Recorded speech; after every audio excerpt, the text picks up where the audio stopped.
is it like an actual like something that we should take very seriously as well? Like it's my job to make people happy, or Of course. Well, Jesus is speaking about this in his Sermon on the Mount, and he's saying to them, well, don't only love those who love you. This specific Christian lifestyle is the lifestyle of giving something to someone else that they are not worthy of.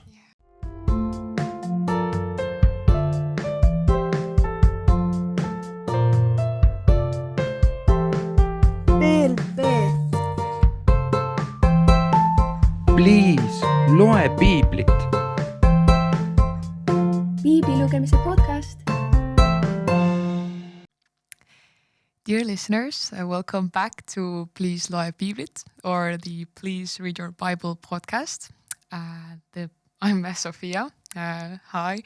And the podcast itself is actually by the Bible Reading Camp, or PLL, or Piiblilugemise lager, which is a camp for youth to learn to develop a closer relationship with God and also learn to read your Bible. And we have started this podcast to maybe develop a year-round, a way to year-round be closer to God and to actually read your Bible every day, and how to maybe make it a bit more easier. I myself have been participating in PLL from the age 6 and started volunteering in the team from the year 2018, and ever since have been a part of that. And today, here in the studio, Peter Nordberg has joined us. Hi and welcome. Thank you so much for having me. Yes, of course. So first up, Peter, maybe you can tell us a little of yourself. You have been in the podcast before, but I was just wondering that maybe you could tell to the listeners, where do you come from? Why are you here? What is God's calling for you? Well, I'm a Swedish citizen and grown-up Swede, so I come from there. And I have a family back in Sweden, of course. One wife, 7 kids, and 7 grandkids. So we've got a big family, and we have, at the moment, 3 foster kids living at our home too. And then I'm a pastor of a church in Uppsala, and called E-Church, and I'm a traveling minister. And I have been invited into Estonia maybe 15 years ago, and I can't. They keep pulling me back, and so it's a great thing for me to be. Estonia is have become, to my surprise, almost like a second homeland for me, because I'm here so much and have so many valuable relationships, and so have had so many opportunities to create relationship and have ministry and as far as I understand, impact and invest in people's lives, and as well as churches and movements. Mm-hmm. Yeah, I always, I have seen you in this year already so much, but you're always like this super happy guy who comes in with so much energy, and I've always very much adored you for that, or it's very, very cool. And that's also a part of the reason we're talking about joyfulness today, and overall how to find joy in the Christ. And first up, I would like to ask you about certain Bible verses. Do you maybe have anything that has been on your mind lately? It can be about finding the joyfulness, but overall, do you have anything that maybe has? Well, many things. The thing is that now one thing that has been very much on my mind, I can say the latest time I preach a lot and teach a lot about it, is the kingdom of God and the rule and reign of Christ. That I think is a subject that is largely, can we say, underestimated or not emphasized. Underemphasized may be the right. I think that believers don't understand what God has done through Christ, and that we still is in a mindset of, political, military power very much, or physical power, but we haven't totally understand the spiritual authority and power that is invested in Christ and thereby in his body, and how he now exercises this authority. So this has been one of the subjects that I've been preaching and teaching a lot about the latest time, because I think it's time for us to understand that and to walk on it. And it doesn't make us to, people, the power of God, the authority of God is not worked out through human strength, but through the power of the Holy Spirit. And we just have to understand those concepts to be able to rise up to our current occasion and do the things of God. Mm-hmm. Yeah, that's amen to that. A great start to that all. So maybe we can start actually talking about, you speak about like, the thing that you have been, that the thing that you have had on your mind is quite close to what I have had on my heart recently, which is all about like, I myself find that I'm quite a happy person all the time, and I find that the joyfulness that is in me is only because of Jesus Christ, or like within the relationship that I share with God is only the reason why I could be happy, or like, but we also can find like the lifelessness from the world. And I think the first topic that I would like to like begin out here is like, is there even a difference, or there definitely is a difference between the happiness that we find in the world versus the joyfulness we find in God. But how can we like distinguish one from another? Is there like a possibility to do it? And like, how to understand that we're maybe living for the world's joy instead of living for God's like joy, or the joy that we get from God? Well, first of all, we can maybe connect the very thing I started with, the kingdom of God, and this subject or theme that you are taking up, joy, because it actually says in Romans 14:17 that the kingdom of God is not, food and drink, but it is righteousness, peace, and joy in the Holy Spirit. So it's actually a part of the kingdom of God, joy. But then, you use two terms here, and I think it's wise for us to separate the terms, even if they are very closely connected to each other, joy and happiness. Now, both these terms are kind of connected to what God has given to us, but I think that happiness is a kind of what is happiness? Happiness is a way of living and experience life. But joy is a constant thing that is within the believer, or should be within the believer as part of the kingdom, so to say.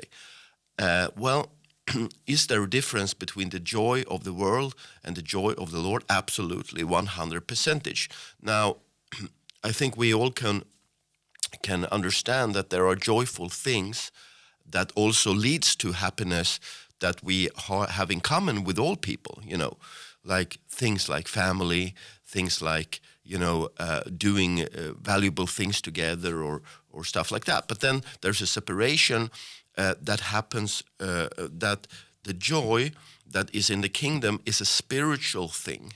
It comes out from the relationship with God, while the joy of the world is more often connected to the physical things, the things, even if we say human relationships, even if it's not the car or house or airplane or trip or something like that, that could be one kind of joy, and that makes people feel happy in a sense that they have all these things. But when they are removed, of course, the joy is removed and the happiness. But then we can come to the next stage, of course, the more profound things, even for people that don't know Jesus, and it's family relationships, friendships, marriage, stuff like that.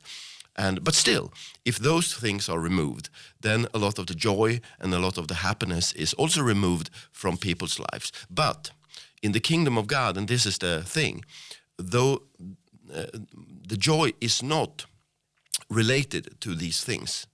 They can add to it, definitely, 100%.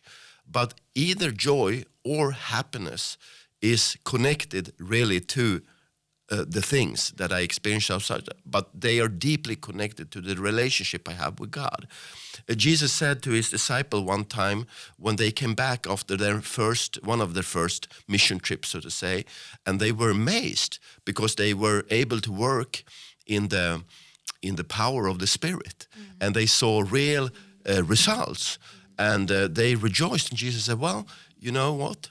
Do not rejoice because the spirits are obeying you. Rejoice that your name is written in heaven, he said to them. So by this, he was shifting the very, can we say, the anchor of where joy is anchored in my life. So if my joy is anchored in the Lord and the relationship, it can never go away, basically. Yeah. So this is also the path that we are called, this is the spiritual walk that we are called to live, to be less, can we say, to be less dependent on outward pleasures to give us joy. Now, we should not misunderstand it. They are important gifts of God and important parts of our lives. So it's not that I try to downgrade them. It's just that they are not our anchor point. They are not our foundation. The foundation is in our names being written in heaven, in the book of life, and that we have a relationship with God, and it will never, ever end. Yeah. Say. Yeah, it's just like a funny connection to make here, but I always have felt that like whenever my relationship with God is a bit like rocky, then I feel that my family life is totally like wrecked. Everything is just going down. Like I think that the reason why we find joy in all those things in the world is because we have that connection first up, or like because we have that relationship first up. And yeah, to like connect it to the like realization of whether you have been living for the world's joy, we just say that in what kind of way could we see that our like actions or maybe goals shift when we have anchored our joyfulness in the world instead of putting it in the Christ, or like how would you say that? Yeah, I think that it's a shift of value system. I mean, it's like it's not hard to understand really, because if you are a child, you are valuing some things, and then you become more mature. You are valuing other things, and even up to your teens and in the beginning as a young adult, at least now time in Western worldview, you are very occupied with yourself and your life and your studies, and everything revolves around you yourself, and you have a hard time, understanding other aspects of life. It's not that you are incompetent, but it's not just that the maturity hasn't come. But then you get a husband or a wife maybe, and you get children, and all of a sudden your value system has changed because something else has become your focus. Something else has taken up the center of your place, and then your values have changed. So now, before you were doing everything that you liked, you were out with your friends, you do that, and you went on vacation like that, and everything was about yourself, basically, not because you were maybe a selfish person, but you didn't have another focus that was able to change your value system and focus. And I believe that this is exactly the same thing that happens when the Spirit creates a new kind of vision in your life. As Paul expresses this in 2 Corinthians 3, he says, for the one that is turning himself to the Lord, the veil is removed, and now he looks into a mirror where he sees Christ. And when he sees that mirror, he becomes transformed into the same image, as Christ. So it's basically that, and this is so important. Why is it so important to read the Bible? Why is it so important to listen to teaching from the Word of God? Because that's how you shift your value system, your focus. It is not by your effort. It is not by I have to do this instead of that. No, it's a shift of focus in your inner man. That you begin to focus on other things. And when that focus changes, like your focus from yourself, your things, to your husband, to your child.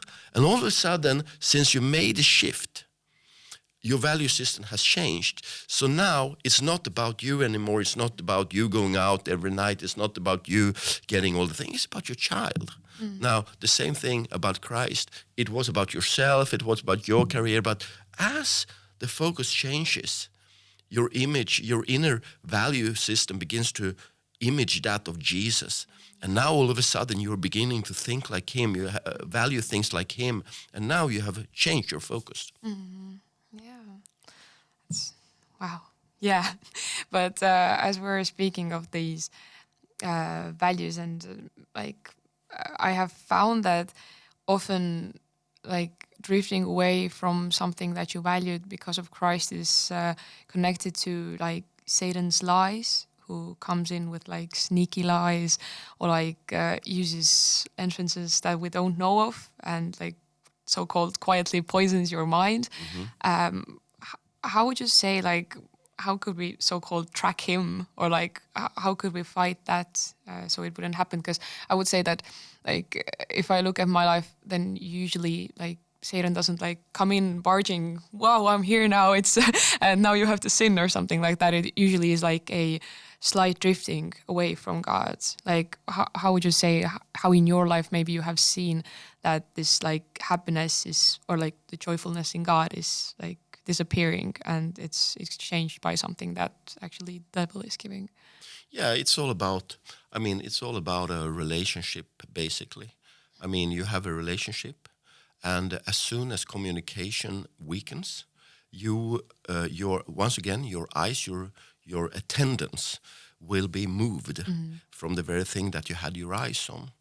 And this is now Paul describes this basically as, in 2 Corinthians 11, he speaks to the church of Corinth and he says, I'm afraid that the enemy, that the Satan will he will take you away. He will deceive you from the pure devotion of Christ.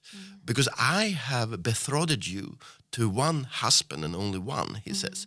So basically what is happening is that your inner mind, your focus, he says, he deceives your minds. He takes your minds and takes it away.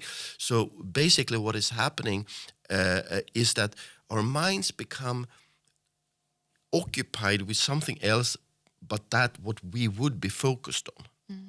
And James, he describes it in the same way. He says, well, God is tempting no one, but the temptation comes inside of a man, and when he begins to give room to it. Yeah. So let's say like this. When you come to Christ, basically, you come into him and you have now one job. And your job is to stay faithful to Jesus. That's your only job. That's what called faith in the Bible. Faith means also faithfulness, loyalty, allegiance. So you stay faithful to Jesus. That's your only job. Everything, But you have to do that. That's on your part. Now you have the Holy Spirit. He will help you. He will guide you as you let him to do that. As Paul says in Romans 12:2, when he speaks about it, let yourself be renewed in your mind, So we are letting it happen, but it is a spirit that transforms our minds so that we can be renewed, So this is all about the mindset we have. We have to stay focused on the one we are we have promised to. We are promised to Jesus. We are his bride. So we are promised to. So how do you stand? Well, you cannot. It's the same thing.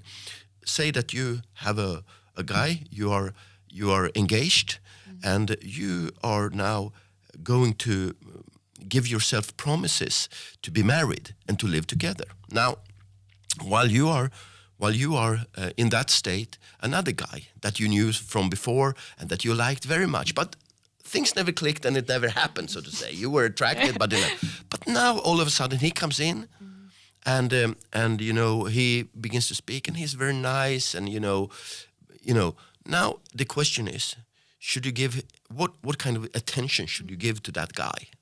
Because that will be the critical thing for you. That's how you give room to something. And once it gets room inside of you, then you will have all the fruits and all the kind of consequences that comes by that.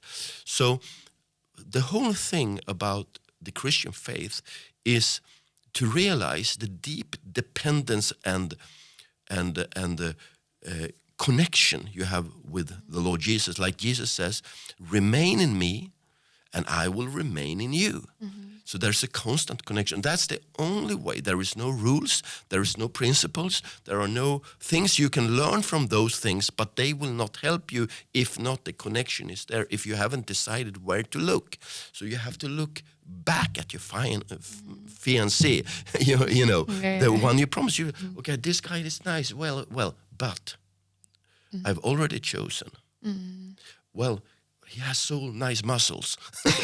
Well, it doesn't matter. Oh, he shows me such kind. Well, it doesn't matter. Yeah. Because in this situation, so this is exactly what Paul is describing also, as you say, that often the temptations of the enemy, it doesn't come like he said, I want to rob you of everything in your life.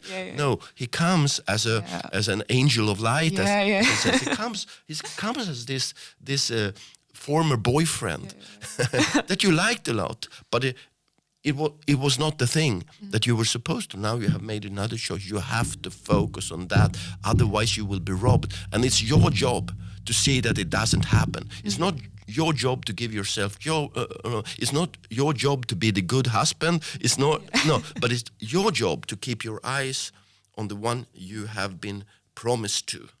It's your job. You have to keep that. Don't give it room. Because otherwise, and Paul says also there in 2 Corinthians 2, when he speaks about, this is the same letter, he speaks about it, he says, let us not give an opportunity to Satan. We know his intentions, he said. So I think it's to learn to be focused on the one that you belong to. That's the key to a healthy relationship and marriage. Amen? Because you know, when you get disappointed with the one you're together with and you think that he or she doesn't fulfill your needs, you're tempted to look otherwise. But you have to remember, this is not about me being satisfied, it's me being promised someone. And this is exactly the key, I think, to live a pure life. It is to kind of, and then a joyful life. Because it is about loyalty to the one that you have been connected to, the one that you now belong to. And as long as you do that, you have great opportunities to, remain in that. But we should say, it's like, is it important to look back at what you once felt or what you once promised? Is it important to pray to God that he would maybe show you again what it was like to be in this close relationship with him, it's the same thing I think with joyfulness in him. Sometimes you have to remind yourself how it felt to be in this one-on-one connection with God. And is it something that we should pray about daily, that please God take me back there? Because I once heard one pastor said that he prays every morning that he would find a new way to love his wife. And I was like, wow, that's such a great prayer, because God could refresh in your love every day. God could refresh in your joy every day. And is it something that we should pray and declare over our lives as well? Absolutely. Yeah. Definitely, that's like that. And we have to remember this, that joy is described as a fruit of something. Joy is not the root to something. Joy is not the indication of something. Joy is the fruit of something. So we have to remember a couple of things about fruit as the metaphor that Paul is using here. This is, of course, Galatians 5, but also Romans 14:17 that I quoted. And so Paul says that one of the spiritual fruits, is joy. So fruit comes from something that has been, first of all, sown into you. And then something that has been cultivated. Do you understand? Yeah. So this is very important. Now, remember, there is a very key psalm, and this is good for our Bible thing, because the Bible actually describes this.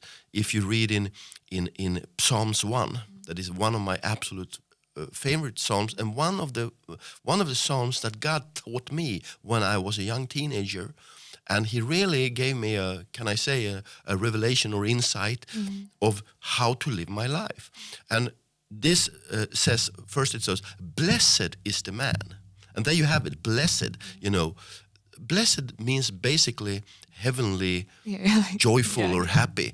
Not joyful in a way of the world, but And it's a special. I'm writing a book like now that's called Living in the Blessing. So I've gone through all these things so very carefully, so I could speak a long time. But anyway, so it says, blessed is the man that is not in the counsel of the ungodly, but sits in the counsel of the Lord. Then he continues to think, the one that is meditating day and night on your word. And then he says, he will be like. Why? Why will he be like it? Because he has invested, he has cultivated, he has sown into himself the very seeds and then cultivated them.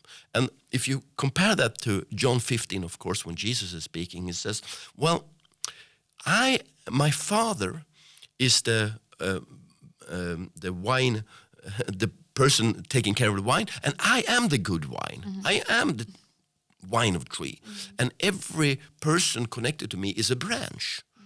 So I cultivate the branch by cutting away the things so that it can bear more fruit. So it's all about seeds and cultivation. This is the path to joy. This is the path to blessedness and to happiness in life. So he will be like a tree. And then he says, how will this tree be? It will be planted, he says. Because why? Because it has roots that is stretching out to the water. And then comes then comes a result of that. And everything he does, and he will bear his fruit in the right time, and everything he does will succeed, will be good. Amen. So this is a way of living, but it starts with one. Who do you take counsel from? Who do you listen? Who do you give the right and authority to influence you in your life? And this is so important today, especially for young people. Because I see young people being influenced day and night by their phones or whatever, social media. People have all opinions. You can reach everything. I understand it. It's interesting. I do understand it. But you have to ask yourself the question, how does influence come into your life? It doesn't come by you saying, well, I want this thing to influence me. No, it comes by what you give attention to. So sit is a metaphor for I'm staying under the influence of something. And said, so don't sit under the influence of ungodliness, but sit in the counsel of the Lord, amen? And then meditate. Meditate means that you have an active going on situation. This will lead you to true happiness and joy. And since you now have the Holy Spirit, He will kind of help you into this in a totally new way. Yeah. Amen. Amen. And I was also thinking about one of the topics that I had in here was kind of what to do when you cannot find your joyfulness anymore. Like when you kind of maybe have once rooted yourself in God, but at the same time, you have found yourself in a place where you're just completely lost. You cannot seem to feel the happiness anymore. What to do then? Yes, you can always meditate in the word, but sometimes especially when we have sinned, we feel this kind of maybe we don't want to go close to God anymore because we feel that we're not worthy of being in His presence, and it's of course a lie that the Satan tells. But what to do then? What to do when you just cannot feel this joyfulness anymore? Because I have heard a lot of people say oh, I'm just so depressed all the time, and especially now when we're just me and my phone all the time, and you have no moment to give God the room. what to do then, like when you have no hopefulness in that whatsoever? Well, there are two ways, I think, practically outside the things we have been speaking about, reading, praying, all the things. But there are two simple things that I've practiced in my life, anyway, from my youth. And the first thing is that you seek fellowship with people that have that the thing that you don't have. And that can be a hard thing, because the natural thing to do is when you feel a lack of something, you can be provoked by the ones having something. Amen? But who knows that if I'm poor and all the time are with other poor people, I will probably not be rich. No. So if a poor person gets to someone that has found keys and have found ways to get wealth, there's a much better chance to change your situation. This is the same thing for you. You have to make a choice whether you want to curse those who have a better situation than you, or they can be able to kind of release it over to you. So this is the first thing. The second thing, to regain joy is to stop focusing on what you lack. But the thing I've done many times, when I felt down, when I felt alone, when I felt, I said, well, now I have to do something for someone else. So then I went to someone else that were in trouble or had a bad time, or, and when I came to that person became so grateful, so encouraged, so blessed by me showing up. Now, they didn't know that I was depressed and, anything. But I went there and they were blessed. And you know what happened? Their blessedness, their happiness, their all kind of thankfulness rubbed off on me. So when I went from that place, I was also more joyful. Amen? Amen. So I think that is a very good path to refocus, because when you isolate yourself, when you concentrate or give right to the very thing, you give right to lack in your life, in whatever area. It gets authority over you and it continues over you. You have to find a way to break it. And I think that going to people that have what you lack is a very good start. And secondly, to go and give someone else the very thing that you're lacking is also a very, very good thing to do. So if you lack joy and thankfulness and all these things, give it to someone else. And then you will see, because the Bible says he who strengthens others will himself be strengthened. Amen. So I think that is a very good thing to do. Absolutely, because I feel that like Satan sometimes uses this tactic that you would sit in your like sadness and your loneliness and remind you all the time that you are supposed to be lonely and sad. A part of the old man is a sin nature. And sin basically, means sin has brought us to a place of self-occupation, to be centered around ourselves, and as a fruit of that comes another thing, victimization, that you become a victim, and you feel that life is unfair to you, and why. Why is it like this in my life? So this is basically that when you come to that, your old man has not died. And there's only one way to take care of your old man, and it's to kill it. Be faithful. We have to be faithful for you. Amen. Yeah. You can just kill it. And you kill it by doing the opposite of it, and see to that. And this is a hard thing for people to learn, because they are so emotionally wired.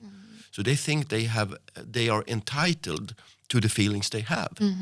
But you have to decide, if it says in the word that the kingdom consists of righteousness, joy, and peace, then this is the things that I should have. And then he said, I'm unrighteous, impure. I'm striving with everyone, and I'm depressed. And I have the right, and I have the right to be it because everyone is so. Yeah. Then you have misunderstood. Yeah. You have, when you came to Christ, you kind of said, no, this is not part of me anymore.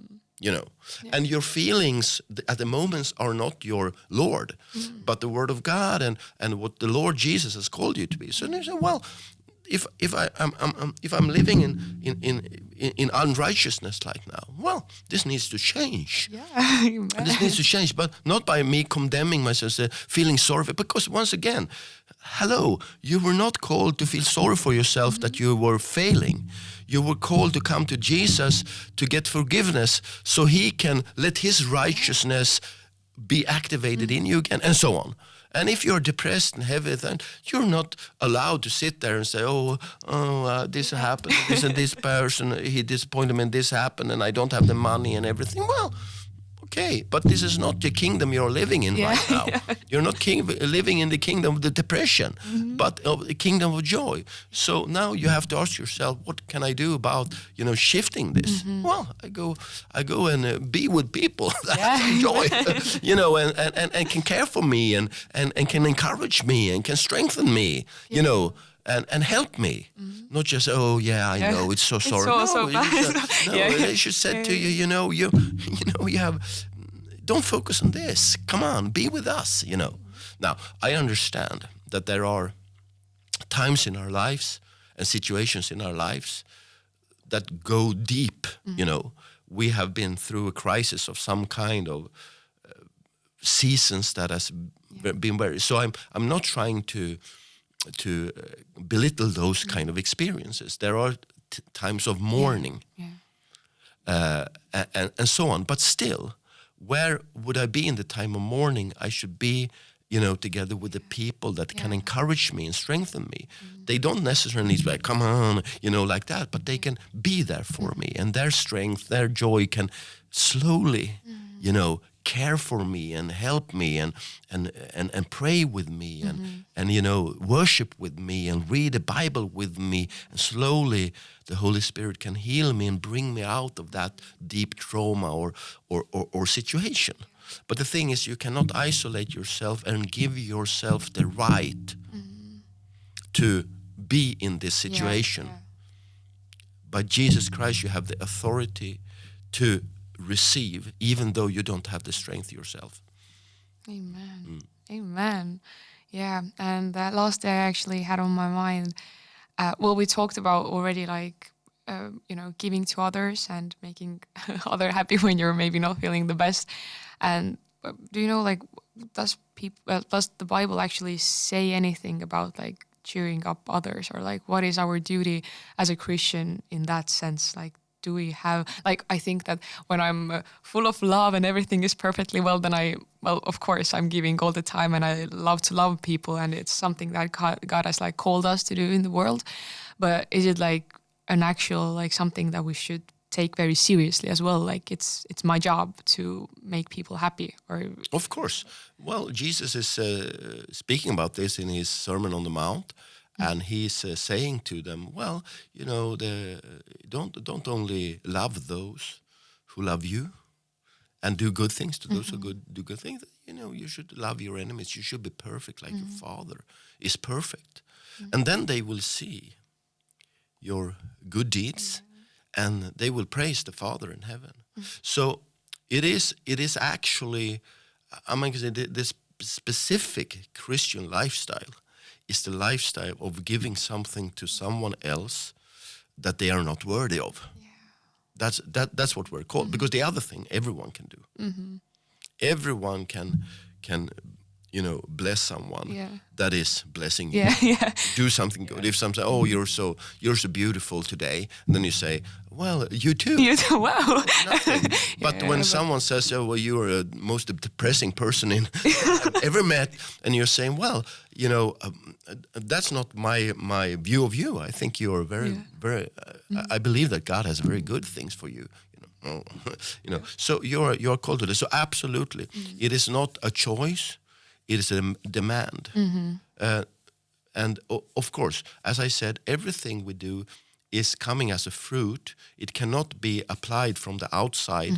Then it will become something destructive, but if it comes from thankfulness and from a place of growing in the relationship with the Lord, it will become a lifestyle for us. So absolutely, I think that this is very good. And Paul says like this in Philippians 4. He says to the Philippians, rejoice always. Once again, I say to you, rejoice always. I had that verse written down as well. So why would we? So this is a calling for a believer. And then he says, but Paul, how can I be happy all the time? Well, Paul says, you have to understand one thing.